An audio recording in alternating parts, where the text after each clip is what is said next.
ঈদের পর প্রথম শুক্রবার রাজধানীর বাজারে ক্রেতা সমাগম বেশ কম। মাছ ছাড়া নতুন করে কোনো পণ্যের দাম না বাড়লেও কমেছে বেশ কিছু পণ্যের দর। বেশিরভাগ মাছের দাম বেড়েছে কেজিতে ১০০ টাকা পর্যন্ত। অপরদিকে ১০ থেকে ১৫ টাকা কেজিতে কমেছে বেশিরভাগ সবজির দাম। কেজিতে ২০ টাকা কমেছে মুরগির দামও। দেখুন বিস্তারিত আমার করা একটি রিপোর্টে। ঈদুল আজহার লম্বা ছুটিতে এখনও অনেকটাই ফাঁকা রাজধানী ঢাকা।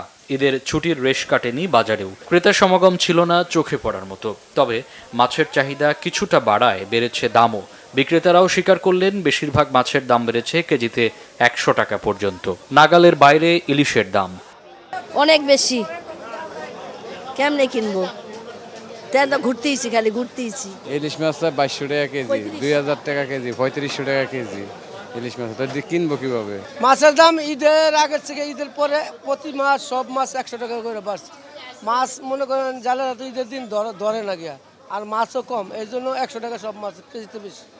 সবজির দাম আছে নাগালের মধ্যেই। দু একটি ছাড়া কমেছে বেশিরভাগ সবজির দামই। কেজিতে ২০ টাকা কমে কাঁচামরিচ পাওয়া যাচ্ছে ৬০ টাকায়। পেঁপে, শসা, কাঁকরোল সহ বেশিরভাগ সবজির দামই কমেছে ১০ থেকে ১৫ টাকা। স্বস্তির কথা জানান ক্রেতারাও।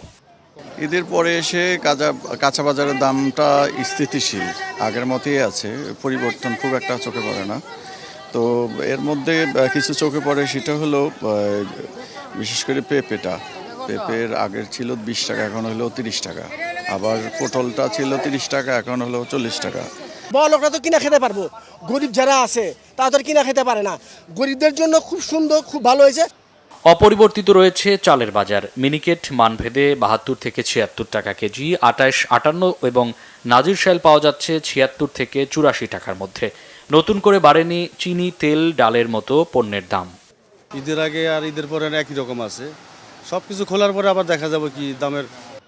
অনেকটাই নাগালের মধ্যে মুরগির দাম। কেজিতে ২০ টাকা কমে ব্রয়লার ১৫০ টাকা এবং সোনালী মুরগি বিক্রি হচ্ছে ২৫০ টাকায়। মামুন আবদুল্লাহ, বাংলা ভিশন, ঢাকা।